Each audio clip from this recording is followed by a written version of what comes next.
И после 19 години во образованието, се повеќе имам впечаток дека живееме во време на транзиција.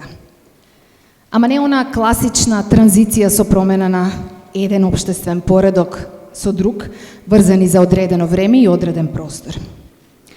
Имам впечаток дека живееме некаква планетарна, некаква вселенска транзиција. И во еден таков контекст, човекот стои исправен пред хаосот и стравот. Конфузноста и анархијата не гледаат директно во очи.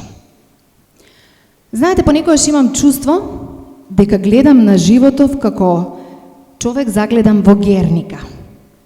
Да, неодамна ми се појави некаде сликата на познатиот Пабло Пикасо Герника. Не ви е јасно што гледате. Ту нешто налик на мртво бебе, ту глава на бесно животно, ту човек кој трча или леш на земја. Ама, едно е сигурно. Сваќате дека нешто сериозно не е во ред. И така ставен човекот дефинитивно има потреба да се фати за столб, да се фати за нешто кое е било темел или основа. Оти, ако размислите, колко и да е градбата ваква или онаква, доволно цврсти темели нема да дозволат разнишување. Името на човеков кој е вечерва со нас, со години назад е тој некој наш интерен темел преку пораките кои не ги праќа во своите книги. За жал, не многумина можат да се пофалат со сила која ќе издржи цела градба. И затоа, вечерашнава прилика сметам дека е скапоцена. Го поздравувам и му посакувам топла добре дојде во Струмица на професорот, но пред се на писателот во него, Венко Андоновски. Благодарам.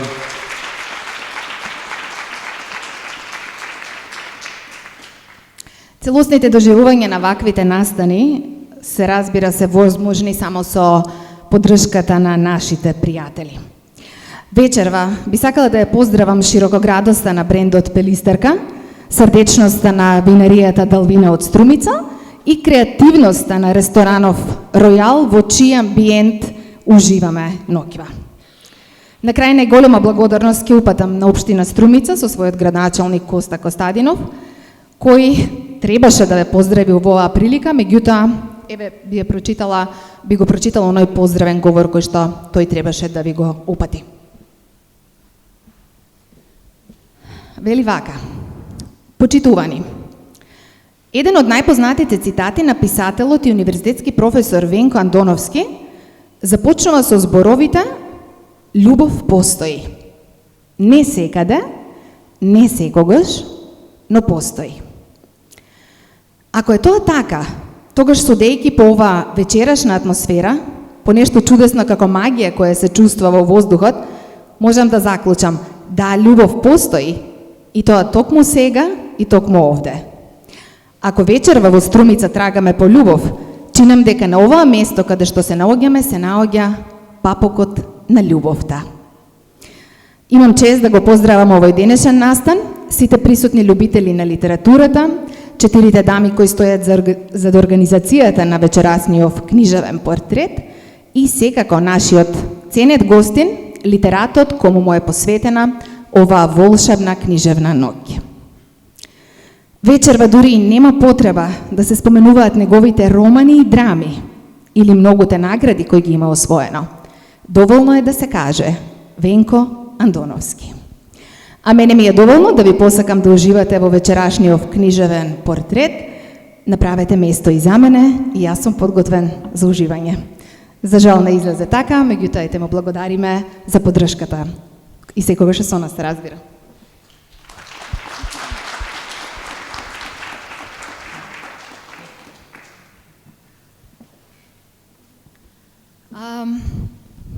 Вечерашниот настан ќе го модерира мојата драга колешка и поранешна студентка на професорот Андоновски, Билјана Костадинова.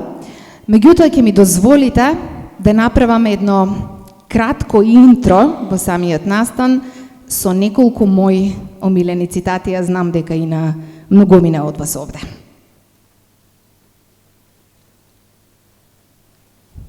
Ајде вака да почнеме. Живееме главно со отворени очи. Со раѓањето прв пат ги отвараме очите.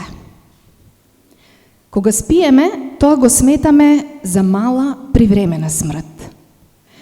Тогаш гледаме работи што не ги гледаме со отворени очи, со ништата.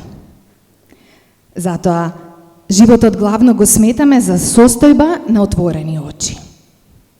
Ако се обидеме да се сетиме на нешто пред раѓањето, се сеќаваме само на темнина и тишина. Тогаш сме биле во Господа. Кога умираме, повторно го здогледуваме Господ.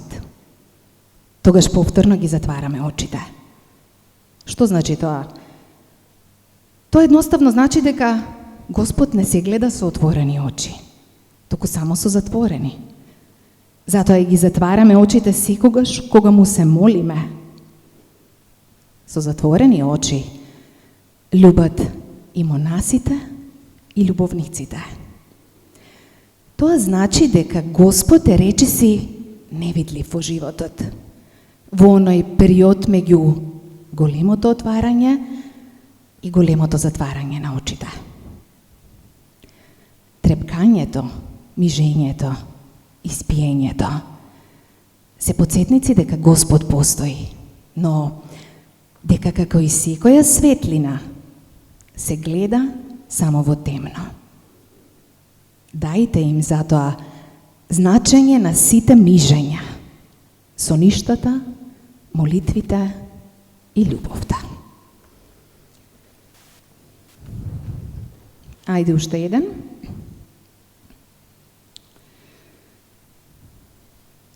Да копнеам треба, ама мене постудено ми е посекаде. Од врвот на прстите од нозете до врвот на носот, преку срцето и градите, а жешко треба да ми е оти во зобани сум сета, од главата до петиците. А како да копнеам, кога копнеш немам? За предавство потребен е страв, за одмазда љубов, за умирање живот, а за копнење отсуство поприсутно од присуството треба да се има. Се копне по нешто што не тука е, а секој миг пред очите ти е. Не тука, а тука. Тоа ти бил копнежот.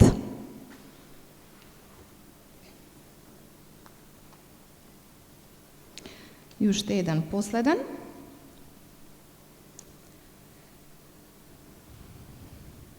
Таа го погледна чудно и потем рече, како да го знае тоа наизуст. Зошто се плашиш од страстите? Па страста постои за да биде задоволена. Воспротивно би била смиренија, не страст. Настрана што ниедна страст не може да се задоволи целосно. Копнеш по нешто, например по вода. Несреќен си и не исполни додека копнеш. Така барем мислиш дека среќата ќе дојде кога ќе ја задоволиш својата жет. И еве, конечно доаѓа првата голтка. Среќен си, но само со првата голтка. Веќе со втората си помалку среќен и со секоја наредна стануваш се понесреќен. Оти кладенецот е тука, ама копнежот бледе и го снемува. Каков привид! Беше несреќен додека растеше копнежот. А сега си несреќен затоа што тој се смалува. Ако е така, тогаш среќата е само миг. Мигот кога го добиваш, онаа по што си копнеал. Првата капка. Во неа е се. Вечноста.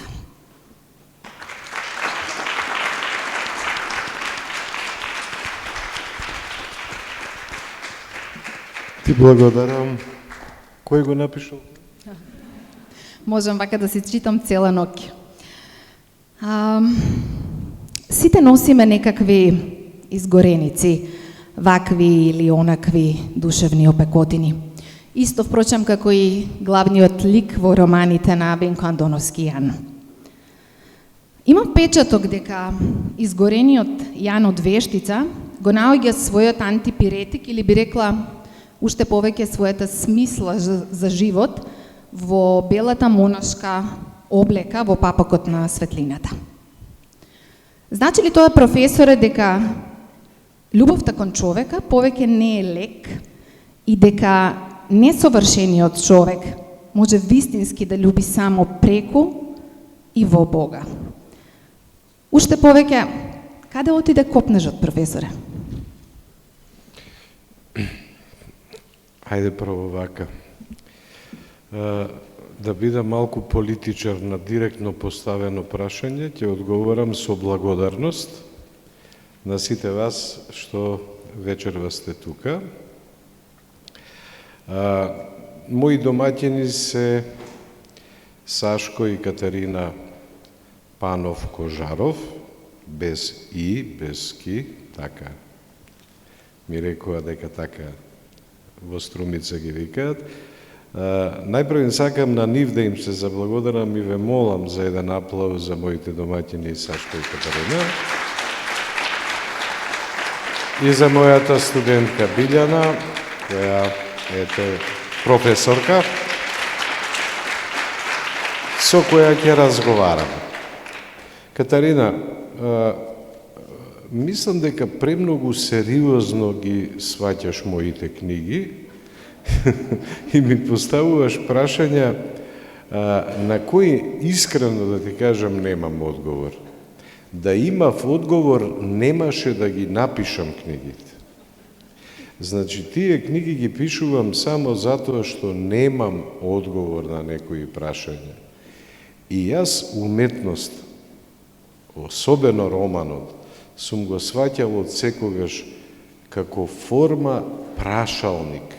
Кога би било интерпункцијски знак, тоа би било прашалник. Јас не можам да читам романи кои даваат диагнози, дефиниции и вистини. Верувајте, после 20 страници таквите романи ги оставам. И повеќето романи што ги добивам од светската книжевност денес, бестселер книжевност. Читам и на англиски, читам и во превод, гледам дека нашите издавачи битка водат да ги преведат најчитаните светски автори и така натаму. За мене тоа е попусто исечено дрво од кое е направена хартија, која е попусто употребено. Што мене некој ми кажува, што е вистината, а не ме остава како читател, самиот да размислам. Штом во романот е даден извичник, а не прашалник, за мене тоа не е добар роман. Знам дека сите луѓе се дојдени на овој свет да ја дознаат вистината и тоа ги интересира. Меѓутоа, не очекувајте дека во една книга ќе го најдете тоа или дека во најпродаваните и најчитаните книги ќе го најдете тоа. Најчитани се оние книги што отвараат сомнеш, затоа што без сомнеш, а тоа го знаат многу добро црковните великодостојници овде, кои исто така ги поздравувам, без сомнеш не може да има ни вера. Верата се раѓа токму и најсилната вера се раѓа токму кај оние кои најмногу се сомневале во вистините што им ги сервира светот. Затоа, на тоа прашање каде отиде копнежот, тоа е главното фактички прашање, Копнежот е тука. Копнежот не можете да го убиете. Копнежот може само привремено да биде припитомен. Тој може привремено да се, како да кажем, да добие некои незабележливи форми. Незабележливи форми и на општествено однесување, и на приватно однесување. Но она што го дефинира човекот е копнежот. Јас барем верувам дека човекот може да се дефинира само со глаголот сака. Без тој глагол нема ништо. И во прозата е така. И во Библијата е така. Го сакам Господ. Во криминалистичкиот роман ја сакам вистината. Го сакам Пуаро затоа што треба да го открие тој што убил. Пардон. Без глаголот сака, без копнење, кон вистината нема ништо.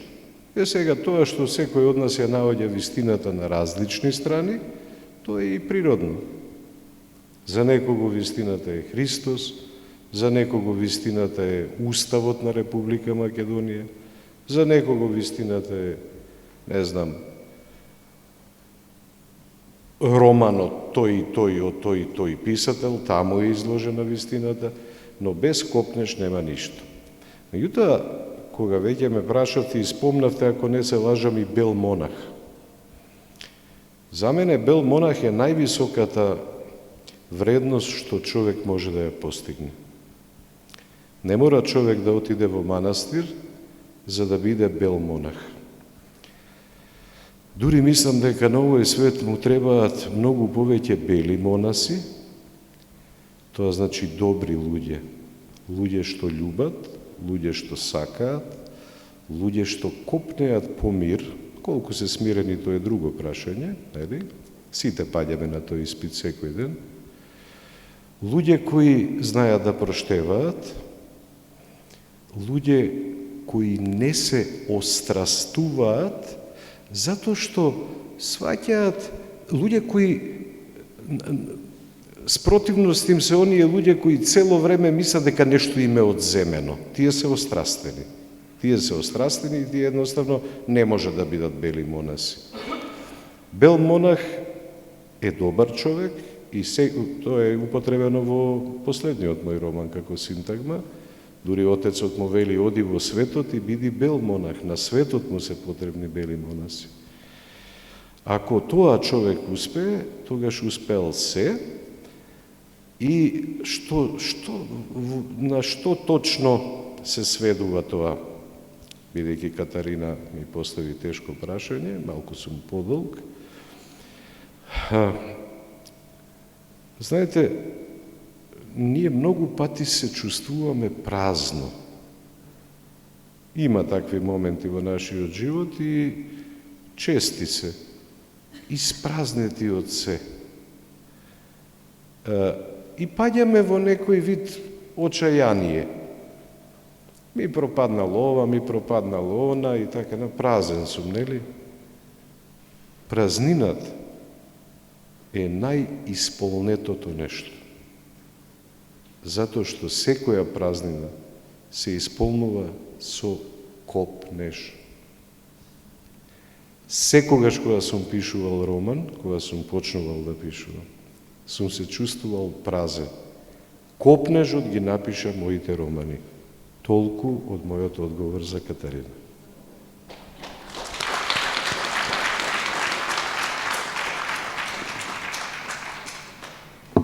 Ми текна на една реченица од романот. Копнежот е во неприсутното. Сега мислам дека малку почнавме од крајот на романот. Ама нема врска, ќе се навратиме на почетокот. Романот обработува многу различни теми, последниот роман. Прво да ви поставам едно прашање кое верувам дека веќе ви е досадно и верувам дека многу ви го имаат поставувано. Долгогодишната пауза од последниот до овој роман, зошто се случи толкова пауза и паралелно на тоа ме интересира надоврзувањето, надополнувањето на папокот на светот со папокот на светлината, односно растењето, созревањето на ликот Јан од едниот роман во другиот роман. Добро, вака, прво да се договориме околу времето, паузата. За мене, овој роман дојде веднаш по папокот на светот. Јас немам чувство дека поминале 20 години од папокот на светот до папокот на светлината. Времето е многу релативна работа. Времето е феноменологија на свеста. Свеста го мери времето. Знаете, за жал и календарот го мери и јас сум 20 години постар веќе од моментот кога го објавив папокот на светот. Второ, во уметноста и во сите благородни, духовни активности нема потреба да бидете редовен. Редовни се партиските послушници на партиски состаноци. Нема потреба секоја година да пишувате роман.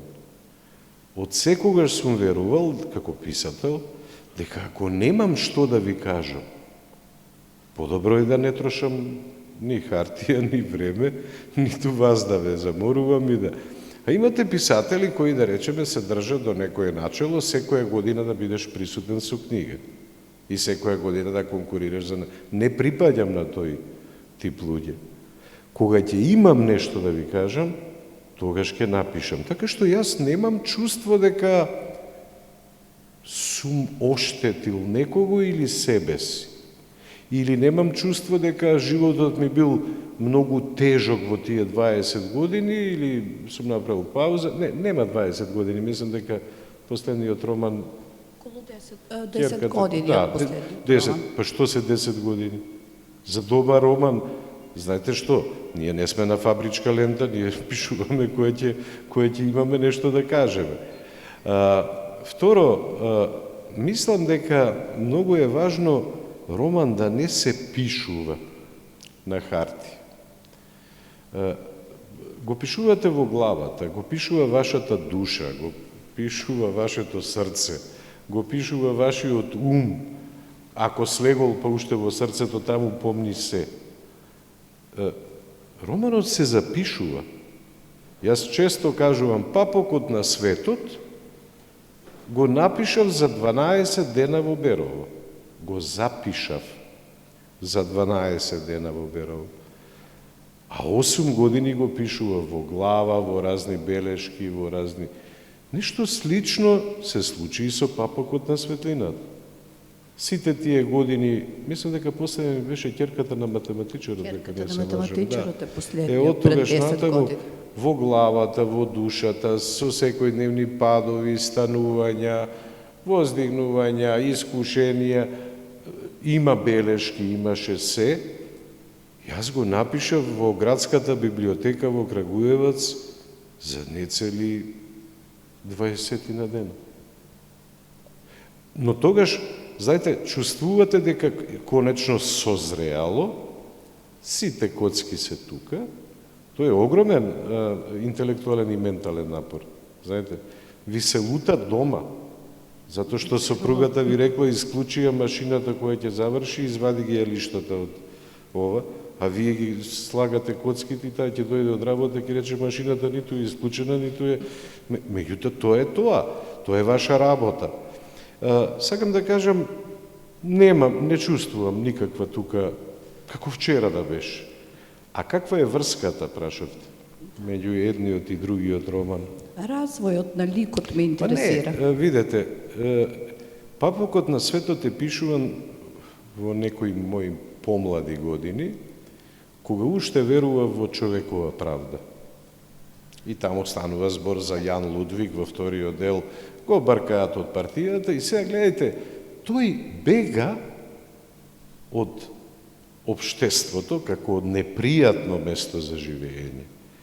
Внимавајте, општеството е сурова работа. Секој што е надпросечен, секој што е надарен, секој што е од Бога бакнат за нешто, а секој човек е за нешто, ќе биде екскомунициран ако не влезе во просекот. Таму Јан Лудвиг избега во циркус. Јас тогаш мислев дека единствено циркусот е место за азил на луѓето кои не се прифатени како просечни, кои се надпросечни. Сега е смената работа. Сега оди на Светагора.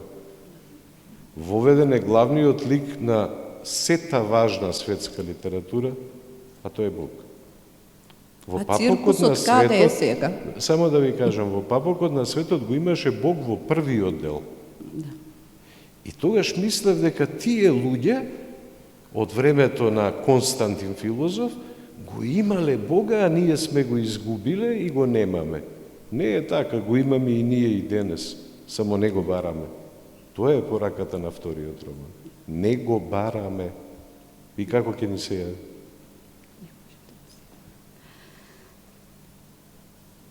Велите, човечкото тело се состои од 75% вода, човечката душа се состои од 75% суета. За да остане жив, првото треба да се одржува, второто да се уништи. Колку суетата ни одмага во потрагата по светлината? Па, мислам, прашањето е реторичко. Го содржи одговорот. Суетата е најголем непријател на секој човек. Секојдневно, на нашите работни места имаме конфликти со луѓе само поради таа суета. Знаете, ние замислуваме дека суетата е секогаш кај друг. Сакате да ви кажам дека себе си се сметам за релативно ослободен од суета. За релативно ослободен. Со сето искуство што го имам животно и така натаму, и книжевност што сум читал и така. Меѓутоа не е така. Не е така. Суетата напаѓа и дење и ноќ. Како славолюбие, како гнев се јавува кога сметате дека не ви е дадено нешто што сте го заслужиле. Еве, пред 10 дена со најдобра пријателка, колешка, имавме конфликт само поради таа суета. Сега, ние сите велиме како да се ослободиме од суетата. Мислам дека секоја завист, тоа е фактички суетата, доаѓа од самолюбие. Ако успееме еднаш да не почувствуваме навреда, не знам дали ме разбирате, ама воопшто да не ве допира навреда, тоа значи дека сте се ослободиле од суетата. Ама знаете што ќе остане? Пак. Ве навредува некој. Вас, ете, сте се ослободиле, не. Знаете дека е тоа клевета што го зборува за вас, знаете дека не е вистина. Вас сепак ве боли нешто во душата. И сега најстрашно е што не ве боли веќе за вас. Ве боли за него. Зошто тоа го прави? Ако тоа го постигнете, тогаш не сте веќе суета. Додека ве боли за вас, нели? Макар и мала трага, уште има суета. Ама во моментот кој ќе ве заболи затоа што тој така прави и ве боли за него што тоа го прави, тогаш не сте суетни. Само не занесувајте се дека тоа можеме да го постигнеме. Дури на едно Доволно е место- да се трудиме, ништо Дури на повеќе. едно место велите дека и кога велиме дека не сме суетни, ние се уште сме суетни. Апсолутно не. Па добро, тоа е можеби и некоја природна човекова состојба. Знаете, таа и во психијатријата во психијатриите постојат механизми на самоодбрана. Еден од нив е суетата. Затоа што внимавајте, ако вие се работите добро на работното место, оставете вие теологија и религија за момент. Ако се работите на вашето место како што треба, а некој не ви признава, дали тоа значи дека сте суетен? Не, вие сте повреден. Оти следен чекор, откако ќе избришете суетата, вие останувате без одбранбен механизам. Тој како ќе извадите крајници, нели, се лишувате од ангини, меѓутоа белите дробови се директно изложени на други влијанија. Така што комплицирани се тие работи и тешки се тие прашања. Да се трудиме само да не се сакаме повеќе себе си од другите. Тоа е тоа. Сега екзистенцијалистите пропагираат учење дека човекот е слободен, но слободата веќе на некој начин пак не носи другите шкоти. Слобода на избор. Колку слободата на избор правилно ја користиме или не? Што ни носи слободата на избор? Бидејќи Мерсо... Мерсо... Пред колку години полагавте кај мене испит? Многу одамна. Дали се чувствувате вака како сега јас се потам од прашања? Добро. Тешки се тие прашања, тешки се. Ајде, поверете, само завршете, знам што ќе ме прашате. Значи, тоа ме интересира. Дали слободата на избор ни прави лошо во животот или не? Бидејќи вие некако како да ги надрастувате екзистенцијалистите, посебно Сартар и Ками, кога велите во романот, Така тие е. од еден рамка треба да учат што е екзистенцијализам. Колешке, Некако го надминувате нивното учење. професорот ќе падне на испит кај вас. Вака сега да ви кажам, јас не ги ценам многу, се многу мина ќе се разочараат од нашиве, има и писатели, веројатно имаме тука, знам дека е Никола тука ми е Мите, меѓутоа, јас не ги ценам многу екзистенцијалистите. Знаете, тие велат, човекот е слободен, и тоа е точно. Човекот е слободен во својот избор. Апсолутно.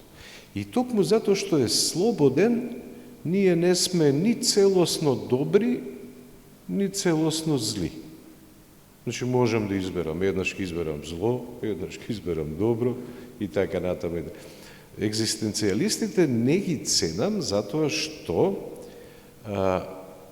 сепак како некоја мера во изборот што ќе правиш, го избираат човековото добро. Сартар вели, човекот е слободен, меѓутоа е одговорен за своите постапки, но тој мисли одговорен е за своите постапки пред човек, пред другите луѓе. Кај екзистенцијалистите го нема Бога. Да. И сега да ви кажа, овој роман многумина, мои колеги го сметаат дури и за православна литература, што воопшто не е точно. Има таму и сериозни прашања поставени во врска со православието, со религијата, сомнежи, скепси и така натаму и така натаму. Меѓутоа, не можете вие, например, еве, јас го сметам дури и Ками за екзистенцијалист, а не за филозоф на апсурдот, како што многумина мислат. Ками вели, човекот вели е поставен во космос, во кој се му се чини безсмислено. Ками инаку учеше многу од Достоевски, да знаете, и тоа не го крие. И сега, вели, поставен е во космос, безсмислен, во космос кој молчи. Значи, поставен е во еден свет кој не му кажува ништо. Не му ја определува судбината, зошто не му кажува ништо? Затоа што тој човек на Ками и на Сартер е обезбожен човек. Тој е човек на револуцијата. Тој е човек кој мери со човечки аршин правда. Достоевски е едно ниво погоре. Кај него има, додуше има цела палета ликови, нели, од оние кои се крајни подпаднати под капата на ѓаволот, нели, до оние кои се, не знам, као Карамазови, нели, браќата, кои се вистински верници и за кај кои вистината е само една, кај Христос и во човеколюбието, кај човеколюбец. Значи, сакам да ви кажам, ние имаме слобода на избор, но екзистенцијалистите не учат дека избери лево, избери десно и ќе одговараш пред човековиот суд. Јас не верувам така. Јас сум потомок на Достоевски и верувам дека ќе одговарам пред Бога за мојот избор. А тоа нема, внимавајте, или оние наивни представи, избрал лошо, па Господ ќе го казни, нели и така натаму. Најголема казна, пекол не постои како топос.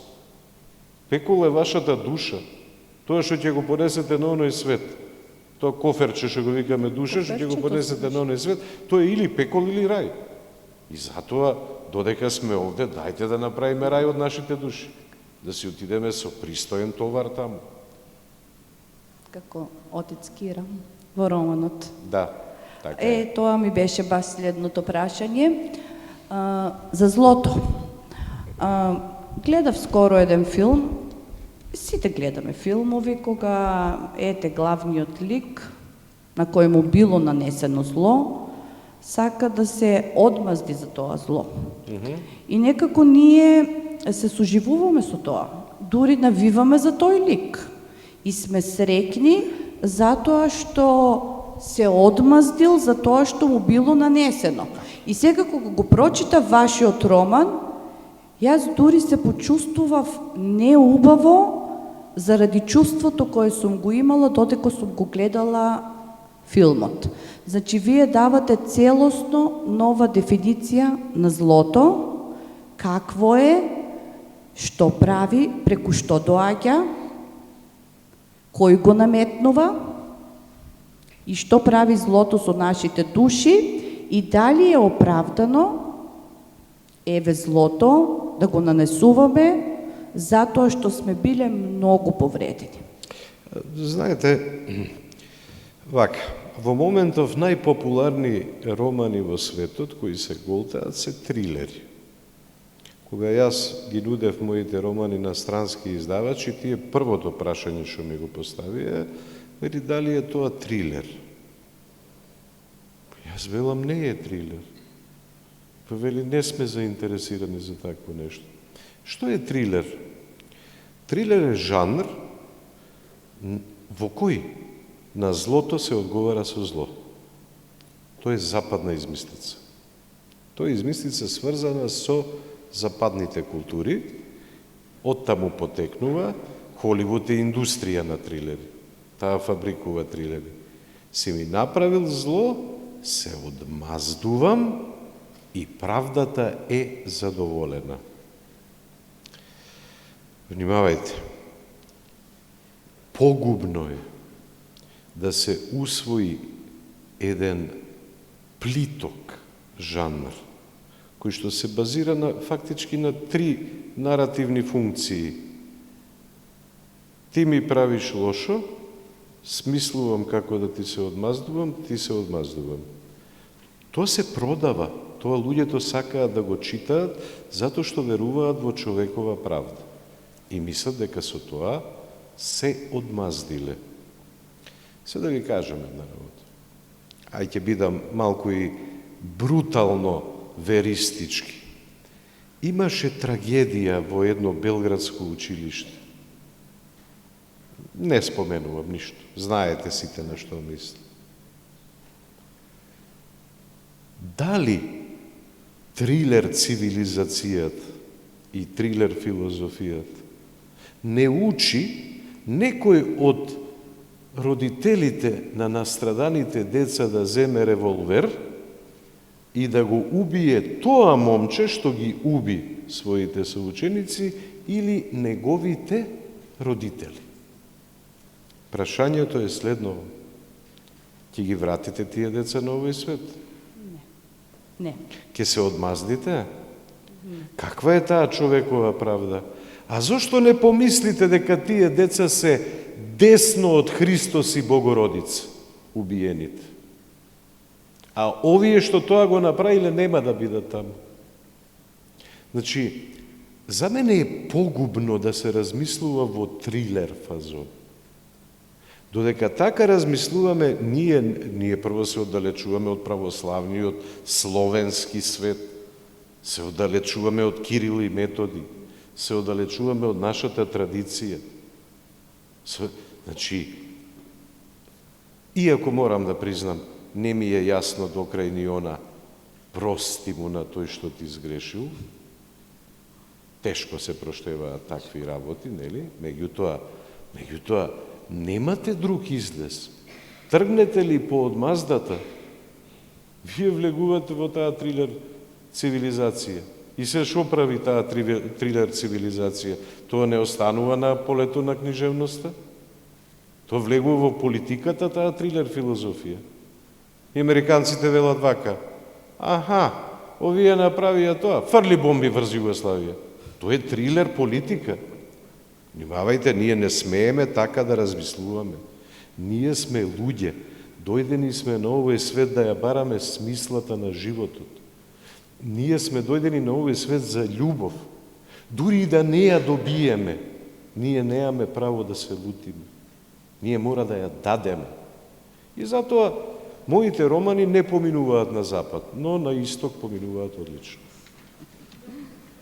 Одлично. Сега, многу теми се зачитати во романот и навистина за толку кратко време јас не знам од која да фатам. Еве, романот почнува со облеката на ѓаволот. Да. Ме интересира. Таа реченица ја прочитав, тоа е само синтагма. Мислам дека ја прочитав кај отецот Николај Велимирович. И то, внимавајте, он говори за нешто друго, ама вели дека облека на ѓаволот во смисла човекот е облека на ѓаволот. И кога навистина ќе размислите, ние сите сме облека на ѓаволот. Ѓаволот може да не облече, нели, доколку не најде неподготвени, обезбожени. Србите имаат многу убав израз, дури и за оние кои не веруваат во Бога, ама се држат до морални принципи, викаат уоброчен човек. Значи, него не може да го облече ѓаволот, уоброчен е човекот, знае за мера, знае за јадење, мера во јадење, мера во пиење.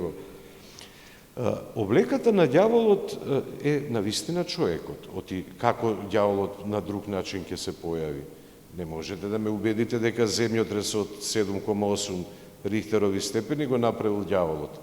Меѓутоа, не треба да ме убедувате дека мој колега на работа, кој прави се што може да направи, да ги уништи талентите, младите, да не пушти никого, крие книги, тој е слуга на ѓаволот, тој му е облека на ѓаволот. Сега, тоа облека на ѓаволот ми се допадна како многу, како синтагма, и ја го искористив за мојот роман. Мислам дека врвна човечка задача е да не дозволи да стане манекен на ѓаволот, односно облека на ѓаволот, и да му дозволи да позира. Пазете, ние сите знаеме и точно чувствуваме кога правиме лошо. Да не се лажеме. И најлошиот човек знае кога прави лошо. Сега има тука, во врска со тоа облека на ѓаволот, ќе кажам уште нешто. Не знам дали забележувате, ние сите, посебно овде во Македонија, се однесуваме баш според една перверзна стратегија на злото и на ѓаволот. Горан Стефановски велеше, Бог да го прости, само чекаат да паднам за да ме поплукаат. Се ќе ти простат освен успехот не, и така натаму, и така натаму. Зборот ми е, ние секогаш ги напаѓаме, а тоа ѓаволот ги напаѓа преку нас, ние сме облека тогаш негова, најдобрите. Не знам дали сте забележале, најдобрите примероци се најмногу на удар. Највисоките дрва први ги сечат. Така? Сега, од секојаш сум велел дека човековите души и кошулите многу си сличат едни на други. На бела кошула, како и на чиста душа, едва и чекаме да видиме една мала дамка. Затоа што и најмалата дамка на бела кошула изгледа ужасно. А на Валканите? Ништо не се прави. И фрлајте колку сакате. Се нови и нови дамки нема, тоа се останува Валкано. Мислам дека и во нашата политика, и во нашиот јавен живот, се чека падот на белите. Ова повторно во врска со тој бел монах што го спомна. Белиот монах. Знаете, не е убаво тоа. Тие што се Валкани, не им ги ни забележуваме дамките, затоа што се Валкани. А сега, упорно се оди да се извалка некој бел човек, некоја бела душа, и никако не сваќаме дека со падот на големиот нема да станеме поголеми. Го напаѓаа Блаже Конески, знаете колку? Знам. Дури и наши, и мои студенти.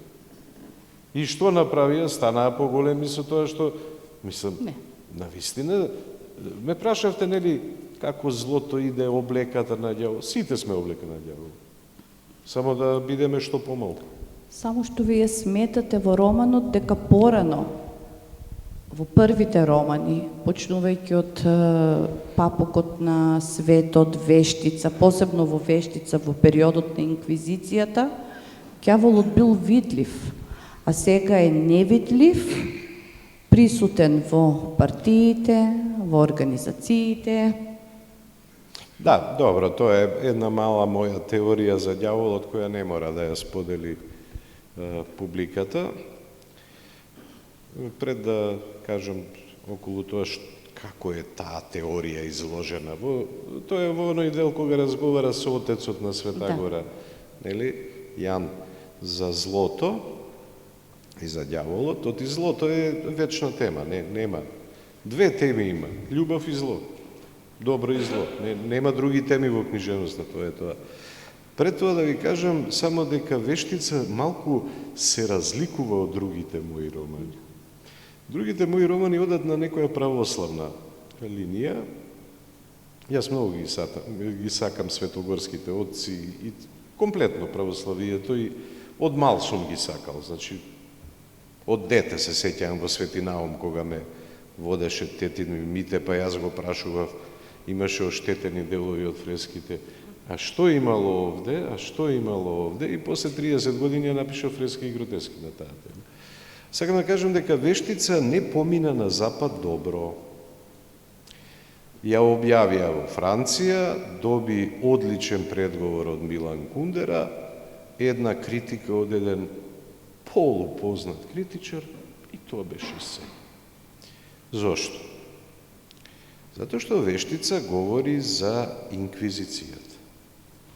Знаете што значи вие на Запад да му држите лекција дека католицизмот во православието немате запалено ни една жена под обвинување дека склучила пак со ѓаволот.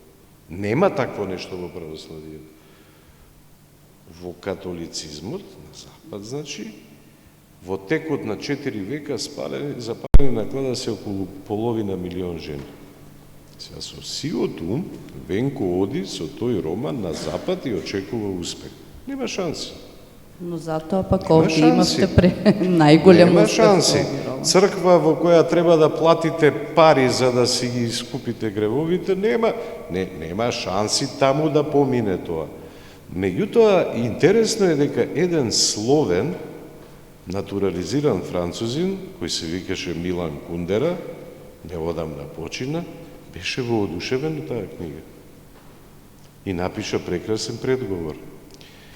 Доволно е толку. Нема потреба повеќе од тоа.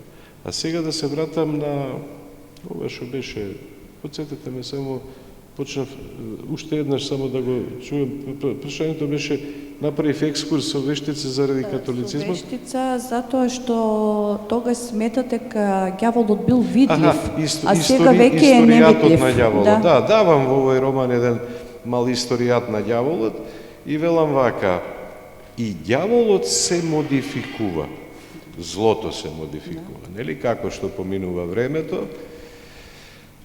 Ако не се лажам, одат неговиот отец Ијан во еден манастир на Света Гора, кај што и јас бев, и таму е нацртан ѓаволот, знаете, на фреска во пеколот. Го гледат со рогови, човеколики. Значи, веќе тој се облекува во човекова лика, така? И колку биле среќни тие луѓе тогаш, што така го замислувале ѓаволот. Со, нели, опашка, со рогови, со ова, со ова. И злото било тоа, нацртано. И тој се смее во пеколот, каде што горат грешниците на таа фреска и така натаму. Меѓутоа, ако малку влезете во световниот живот и погледнете, вие нема да го најдете тој ѓавол никаде така. Ама ќе го најдете како зборува од собраниска говорница. Ќе го најдете на телевизија, во Не можам да заспијам, ли како се вика, или ќе го најдете во холивудските филмови, каде што жигосуваат цели народи, словенски, кинези. Во холивудските филмови кинезите и словените беа сатанизирани до пред 5 години. Сега нешто друго ќе им падне на памет. Муслимани ќе бидат или не знам. Знаете, ѓаволот полека почна да се дематериализира од таа фреска и после помина во институции, во партии, во идеологии, што беше нацизмот. Нацизмот е таа фреска на ѓаволот, само сега претворена во милиони луѓе кои маршираат вака, нели, во еден ист чекор и така натаму и така натаму. А сега, денес, веќе ги нема ни тие мега идеолошки наративи. Не е таму веќе сатана. Знаете каде е? Во сите нас. Капиларно е навлезен во сите нас. А најмногу во медиумите. Топ Шоп сте гледале? Да. Епе сега да ви кажа. Дозволете малку да публикава да малку да ја развеселиме. И што е ова сега? Некој човек вежба од 5 години. Атлетика, скок во далечина, не знам, фрлање ѓуле, кошарка, дигање тегови, не е важно. И одеднаш тој човек што од 5 години до 25 години го прави тоа, 20 години вложува, копнеш, шо вели Катарина, во нешто, да постигне.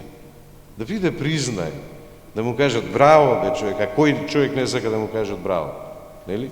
Едно куче, па кој ќе го погалите, па ќе ве погледнете.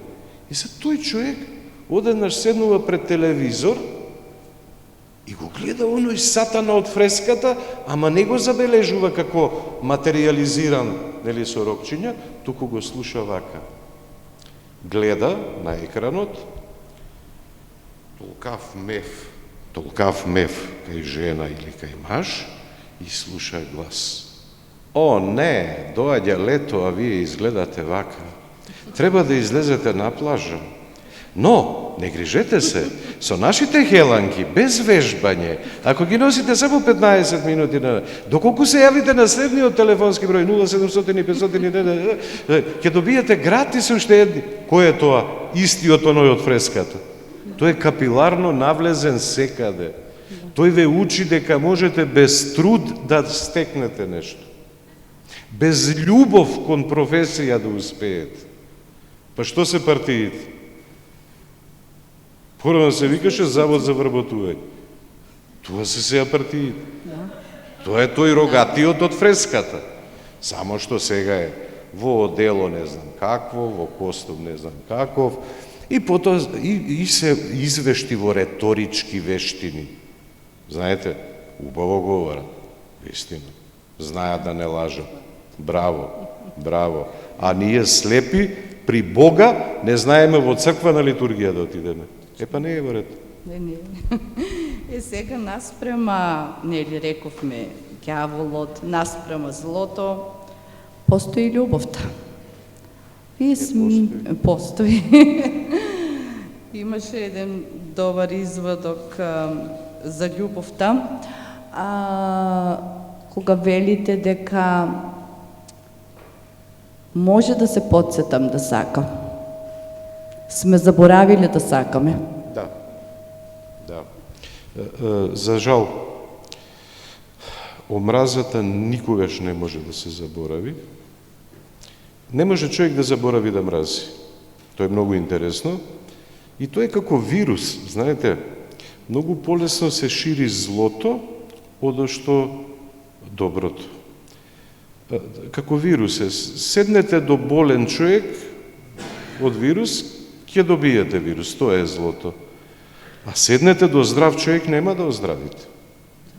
Значи, сакам да ви кажам, ние секој сам треба да стане добар.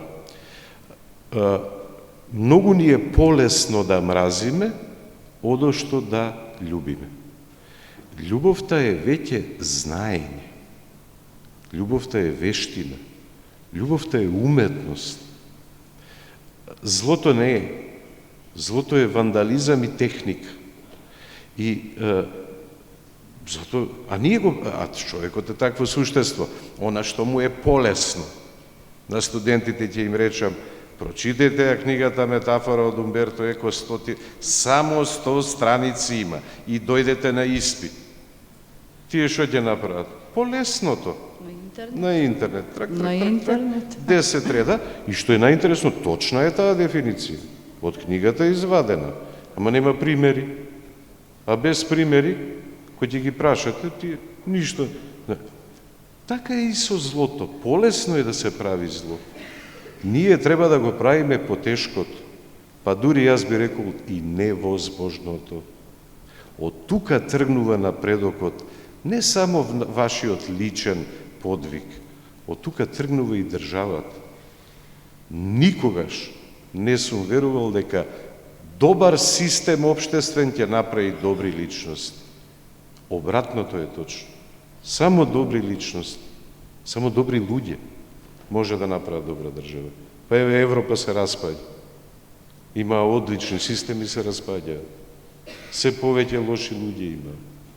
Самоубиство, убиство. И кај нас доаѓа тоа забава. Сега ми рековте дека екзистенцијалистите многу не ги сакате. А символистите... Си ги сакам, јас сите ги сакам. Да, сите си ги сакаме, но еве, Само не се критички се согласуваме однесувам, да. со нешто нивно.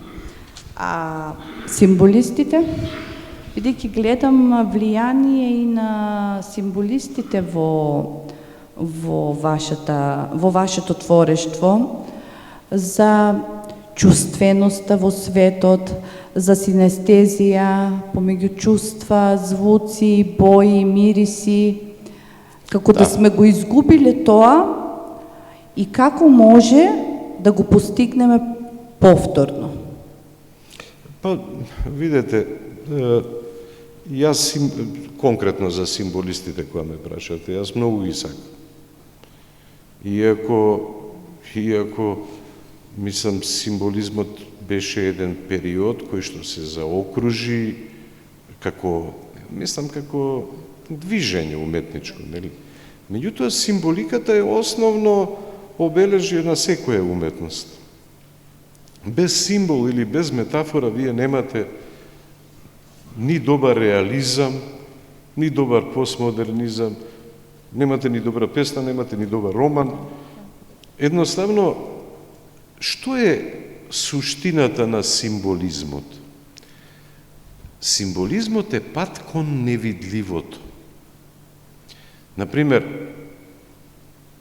тоа на моите студенти секојаш сум го предавал како пример за метафора, нели?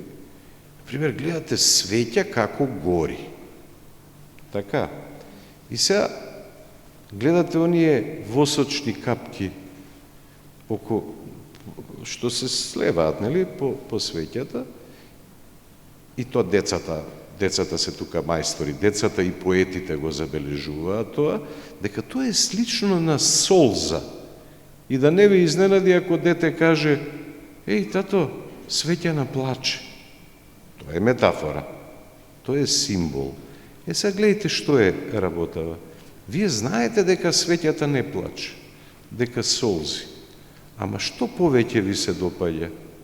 Светјата се топи Плаче. или светјата плаче? Па светјата плаче. И сега, внимавајте, таа стварност е веќе не одговара на емпириската стварност, не плаче светјата. Меѓутоа, вам ви се допаѓа таа стварност, ја чувствувате како стварност, ама не постои реално.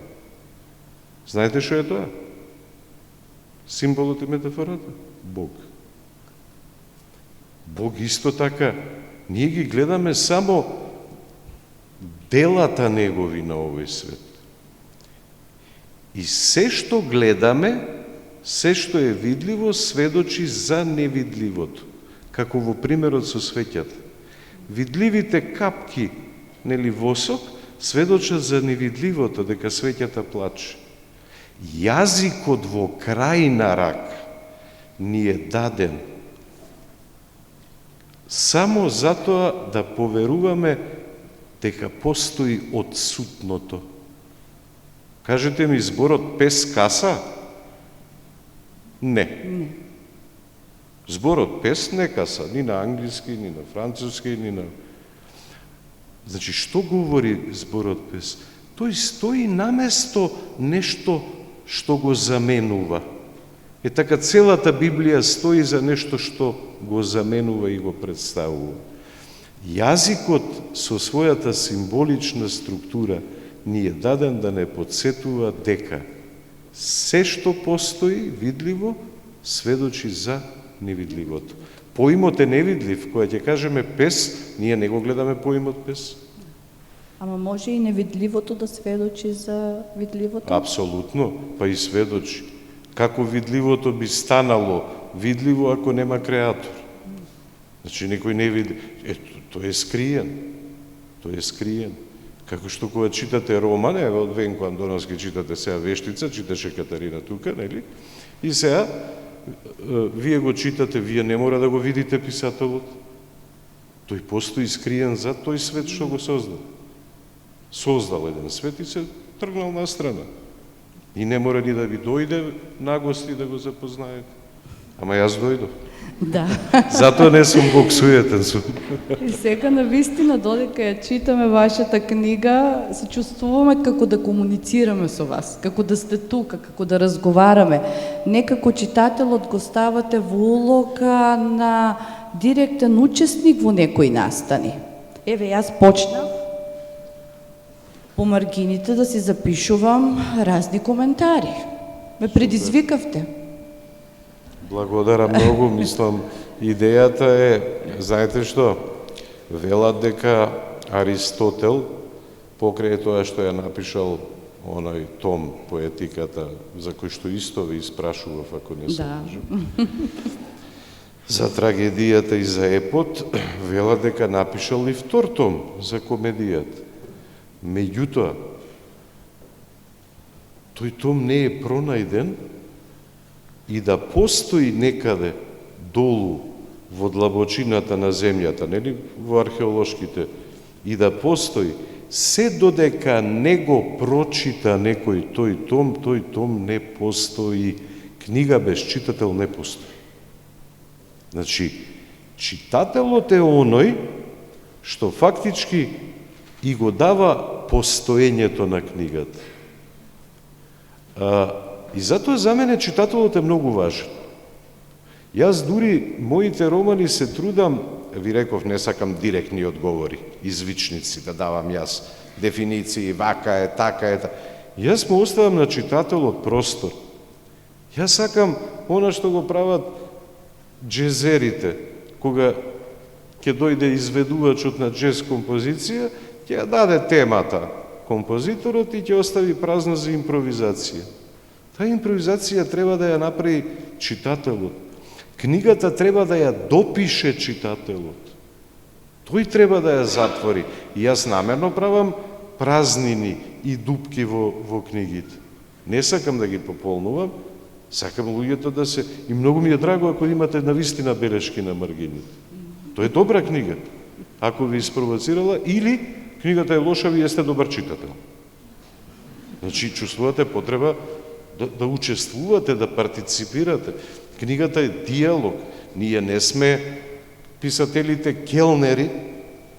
Ми нарачала публиката на Бродвеј тоа и тоа, повелете, како во кафана. 10 кебапи, повелете, или едно време во нашиот театар. Беа модерни, највулгарни представи. Со пцуења, со секс, со ова, со она. Зошто публиката тоа го барала? Па не сум јас келнер.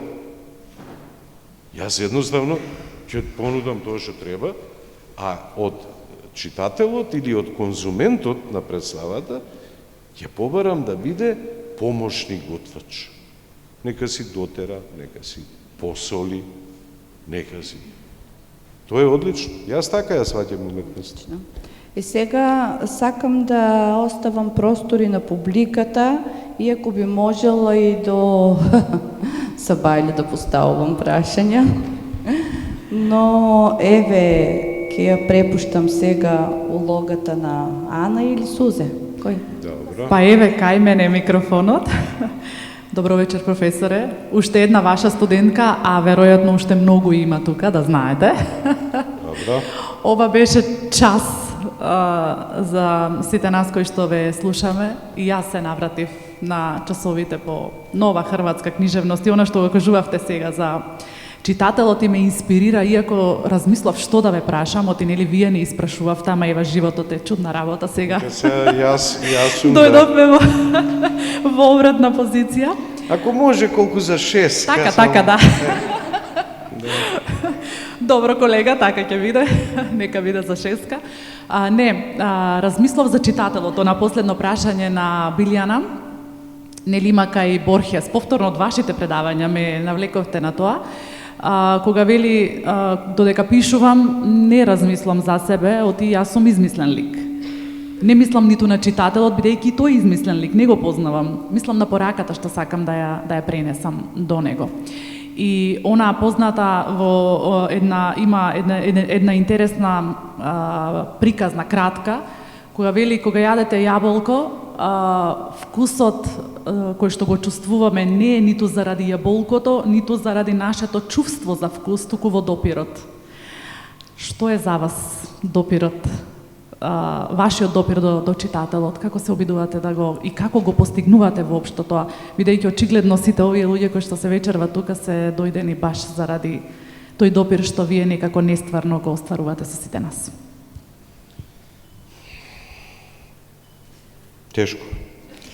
Тешко прашање. И шеските некогаш тешко се заслужуваат.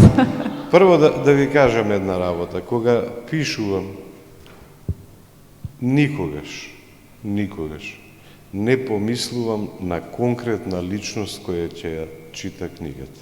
Мислам дека тоа е тајната на успехот. Се сеќавам дека како млад човек, сега откривам некои писателски тајни, врвен авторитет беше во критиката Миодраг Друговец. И јас, првата книга која пишував, раскази, се сеќавам, Квартот на лиричарите се вика, веќе ја нема таа книга, се сеќавам дека кога почнав да ги пишувам расказите, ми беше многу важно да му се допаднам на Миодраг Друговец. Нема по-погубно нешто. И ако веќе пишувате со намера да му се допаднете некому, нека биде тоа жената или мажот во кој што сте влюбени. Нема потреба да се допаѓате на критичари. Но знаете, тоа е тоа себељубие, славољубие. Секој млад човек страда од тоа. Треба да ги воспитуваме на поинаков начин сите тие млади луѓе. Да сватат дека треба да бидат среќни ако самите си се себе си доволни со она што го прават. Сега како допирам до читателот? Јас ке ви одговорам, па вие на еден начин, а вие како сакате, сватете ме. Јас мислам дека сите мои дела се плагијат. Знаете кој ги пишува? Оној кој е. Бил и ќе биде. Јас само запишувам. Значи, не можам да си објаснам. Денес со Катерина и со Сашко зборувавме. Генетика на кучињата, драмата, 12 ликови. 12 различни ликови. Едниот Арамија, другиот Башка Арамија, третиот Трета Арамија, четвртиот жртва, петтиот Христов човек, доаѓа да ја донесе вистината, тој е младиот Глембај, нели? 12 ликови. И кога ќе седнеме со мојата сопруга, вика, се плашам од тебе. Во тебе има 12 вика различни, значи луѓе, само од таа книга. Често со мојот пријател Антони Новотни седиме и му велам, јас сум, викам, повеќе страна личност, што сака да ми каже сопругата? Си, вели, ама не е страшно пријатен си. Значи, сакам да ви кажам, внимавајте, се обидувате едноставно да го покажете богатството на светот. Меѓутоа, како тоа ми успева, не ме прашувајте. Некој ми диктира, ја запишувам. Еве тука е и Никола, баш би сакал и Никола да ви одговори на тоа прашање. Тука е микрофонот. Тука ни е. Светски поет, признат, нека каже како прави добра песна, како допира до читателите. Еве го Никола е. Тука ми е имите. Не знам да ви одговорам, навистина. Сега не знам дали за шеска ќе можам, професор. Сега тоа е. Одговарам и пред вас и пред вашите студенти. Па, може би сомнежот е тој што помага да се умножуваме на некој начин.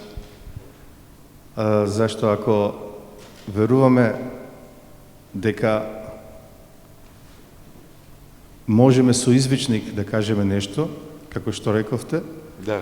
остануваме на еден глас и тој го зголемуваме само интензитетот на гласот, се множат извичниците, а со прашалникот е многу полесно.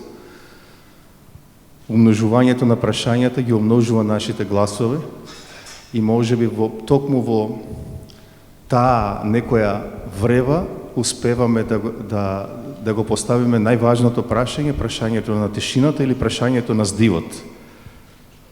А тоа што рековме, здивот секогаш предходи на зборот.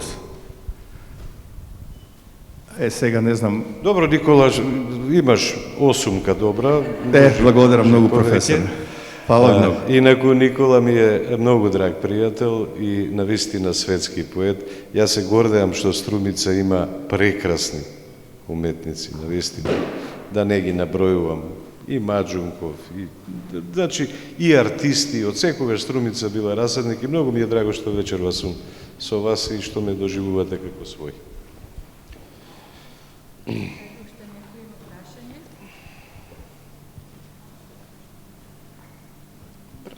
Микрофонот е ваш. Ајде. А ви се исклучи?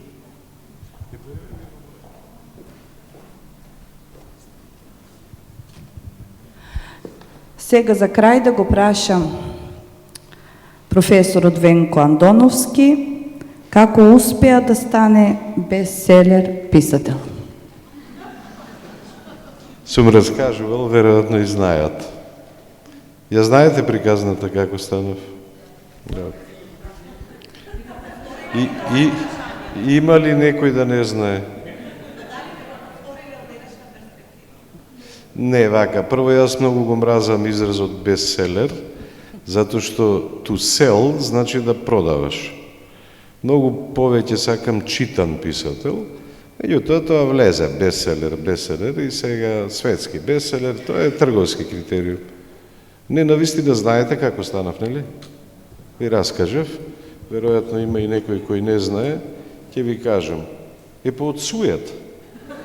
Од суета, тогаш бев млад писател, ја напишав книгата Фрески и гротески и мислев дека македонската книжевност ќе падне на теме, кога ќе се појави таа книга, дека ќе се распродаде за дека критичарите ќе пишуваат браво Венко, браво Венко, браво Венко и така натаму. Ништо од тоа не излезе, поминува секој ден нели покрај таа книжарница на македонска книга и ги прашував тие продавачки, викам од Венко Андоновски, викам денес колку примероци се продадени? Од кого? Од Венко Андоновски, нели така, ништо и бидејќи не се продаваше, јас решив како асистент тогаш, имав плата да си купам 50 примероци. Да ги поделам на моите пријатели, па отидов да покрај она кафана на Пирин, тука ме зачекаа од музичка академија моите пријатели, па дојде ваму, па ним им ги подели, па се вратив и уште 50 да си земам за моите на филолошки, само што сум излегол јас од книжаницата со 100 купени примероци.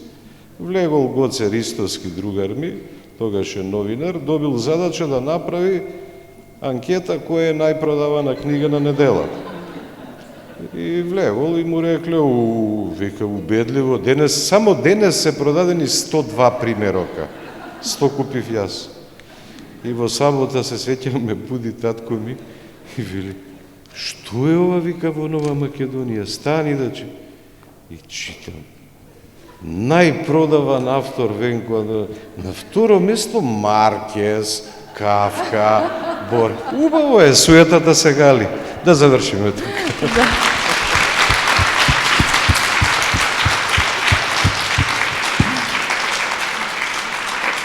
Тогаш и јас си ја купив Фрески и гротески. Да, Билјана.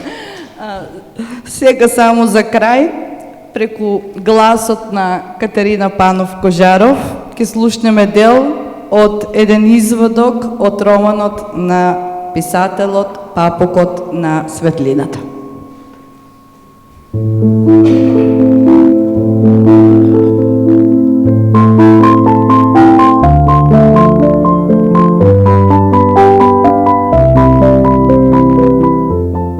Каде си, љубов моја, каде си? Се качив на небесата, љубов, на небесата. Бога го молам за Твојот Христов винород, да го сочува од враните на лукавиот. Каде си, љубов моја, каде си? Во облаците, љубов моја, во облаците.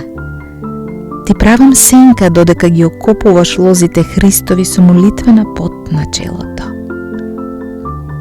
Каде си, љубов моја, каде си? Се сторив искра од острело за нож, за да ги ображиш полесно винородите негови, миличок. Каде си, љубов моја, каде си? Се сторив бубамара љубов. Ти слетувам од панделка на панделка, за да ги врзеш полесно прачките, да изврзеш убаво, да заврзе Христов род. Каде си, љубов моја, каде си? Се сторив розова секавица во предвечер, љубов моја, се сторив гром далечен. Ти праќам летна луња, да ти надрочат гроздовите Христови. Каде си, љубов моја, каде си? Се сторив гулабица, љубов моја, гулабица. Ти крадам темни зрна со боја на очите мои, од полните кошеви грозје, за да ги пренесеш полесно. Каде си, љубов моја, каде си? Се сторив девојчинско стапало, љубов моја, за да ги изгазиш полесно гроздовите во бочвата. Каде си, љубов моја, каде си? Се сторив чаша, од која пиеш вино причесно литургиско, љубов моја љубовна. Сети се на мене, ако ги помниш сите лица на љубовта моја љубовна. И ако ме нема никаде, додека трае пијанството на природата и луѓето, од толку многу сонце во гроздовите, знај дека среќна сум умрела, љубов моја љубовна.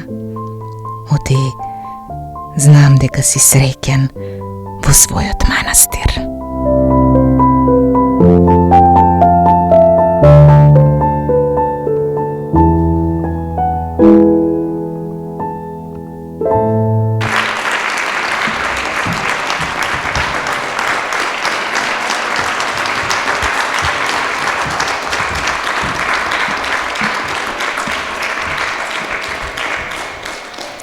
Навистина не би се осмелила да додадам ниту збор после се во оваа ноќва.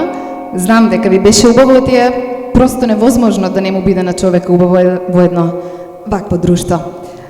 Побелите на коктел и оној кој што, секој кој што сака лична посвета да добие од професорот. А да, имаме уште еден подарок да дадеме.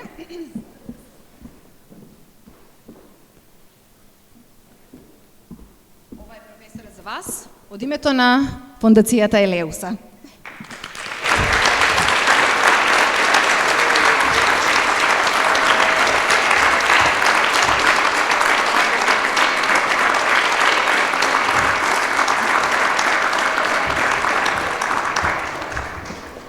Ви благодарам за присуството. Само на крајот. Катарина, ти благодарам. Ме расплака, да ти кажем. Ќе мораш да ми кажеш само кој е авторот, многу добро пишува. Ви благодарам што бевте со мене.